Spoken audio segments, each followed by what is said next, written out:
Pour ça, solution diplomatique encore possible?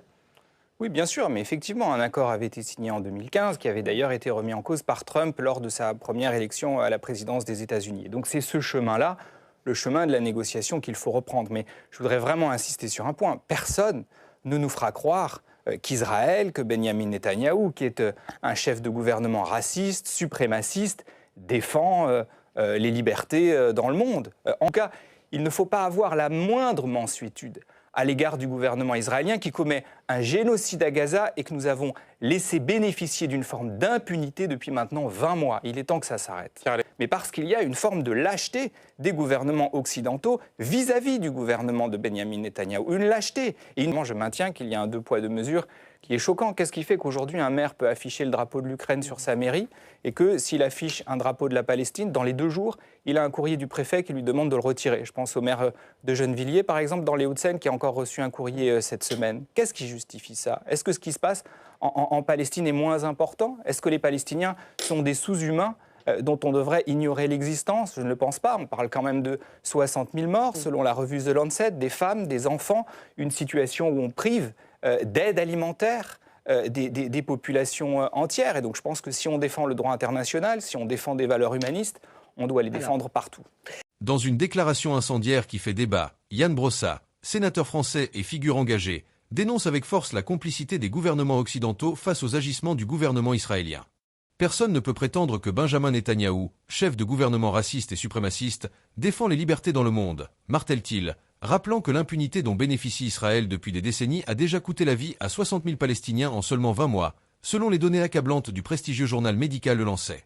Des femmes, des enfants, des civils piégés dans une spirale de violence, privés d'eau, de nourriture et de soins, tandis que les appels à la cessation des hostilités se heurtent à un mur de silence diplomatique.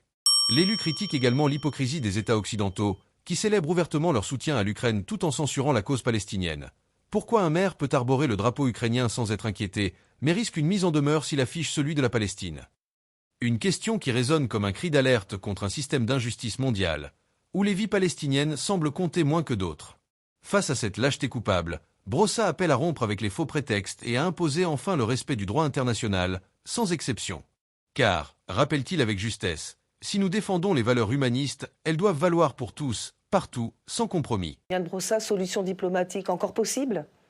Oui, bien sûr, mais effectivement, un accord avait été signé en 2015, qui avait d'ailleurs été remis en cause par Trump lors de sa première élection à la présidence des États-Unis. Donc c'est ce chemin-là, le chemin de la négociation qu'il faut reprendre. Mais je voudrais vraiment insister sur un point. Personne ne nous fera croire qu'Israël, que Benyamin Netanyahou, qui est un chef de gouvernement raciste, suprémaciste, défend les libertés dans le monde. En l'occurrence, Israël, par exemple. Personne ne le dit. Israël dispose de la bombe.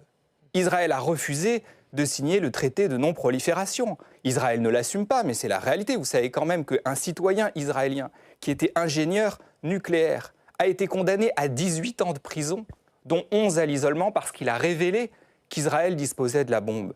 Donc finalement, vous mettez Benjamin Netanyahou et les mollahs iraniens sur le même plan. Mais d'ailleurs, idéologiquement, un certain nombre de ministres du gouvernement de Benyamin Netanyahou sont des ultra-orthodoxes qui ne réservent pas un meilleur sort aux femmes que les mollahs iraniens. Ce sont ces idéologies-là qui sont dangereuses et qu'il faut combattre. En tout cas, il ne faut pas avoir la moindre mansuétude à l'égard du gouvernement israélien qui commet un génocide à Gaza et que nous avons laissé bénéficier d'une forme d'impunité depuis maintenant 20 mois. Il est temps que ça s'arrête. Mais parce qu'il y a une forme de lâcheté des gouvernements occidentaux vis-à-vis du gouvernement de Benyamin Netanyahou. Une lâcheté. Alexandre Anglade, est-ce que vous diriez aussi que finalement ce sont deux régimes extrémistes avec une tendance religieuse qui s'affrontent? Non, je ne mettrai pas sur le même plan l'Iran des mollahs et Israël qui est une démocratie. Moi je condamne et je combats la politique menée par le gouvernement d'extrême droite, qui est celui de Benjamin Netanyahou, il n'y a aucune ambiguïté. Et l'horreur qui est celle de l'intervention de Tsahal dans la bande de Gaza, il faut le dire de manière absolument claire et sans ambiguïté. Ce qui se passe à Gaza est une honte.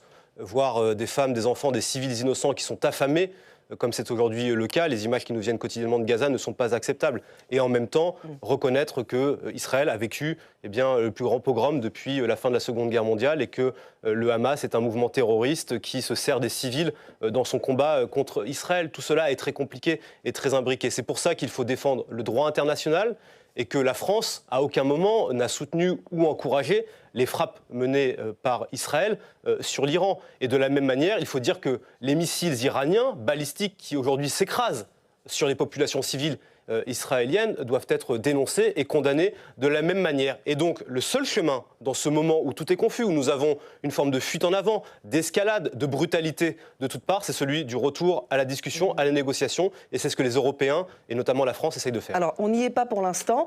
On parle d'une éventuelle intervention américaine. Si les États-Unis interviennent, est-ce que ce ne serait pas l'occasion, en même temps, de faire tomber le régime des extrémistes des Mollahs ? Ce serait une folie de s'engager dans une escalade comme celle-là.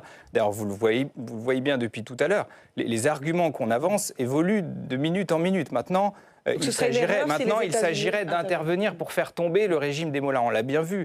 Intervenir de cette manière-là pour faire tomber un régime, ça ne fonctionne pas. Qu'on apporte notre soutien aux opposants en Iran, c'est une nécessité absolue. Qu'on intervienne de l'extérieur pour faire tomber un régime, je ne pense pas que ce soit une solution. Mais je voudrais revenir sur ce que disait mon collègue et qu'à certains égards, j'approuve. Oui, il faut que la France défende le droit international, notamment vis-à-vis de Benyamin Netanyahou. Mais quels moyens de pression nous donnons-nous pour faire en sorte que le droit international soit respecté, notamment à Gaza? Quand vous voyez qu'il a fallu 7 jours pour que nous appliquions des sanctions contre la Russie après l'invasion de la Crimée et que nous en sommes à 20 mois. Alors pourquoi et qu'il n'y a pas eu la moindre sanction contre le gouvernement israélien.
En Ukraine. Le président de la Rada, le Parlement ukrainien, était cette semaine à l'Assemblée et au Sénat. Il a remercié la France pour son soutien. Est-ce que la France, Yann Brossa, doit continuer à soutenir militairement l'Ukraine face à Vladimir Poutine?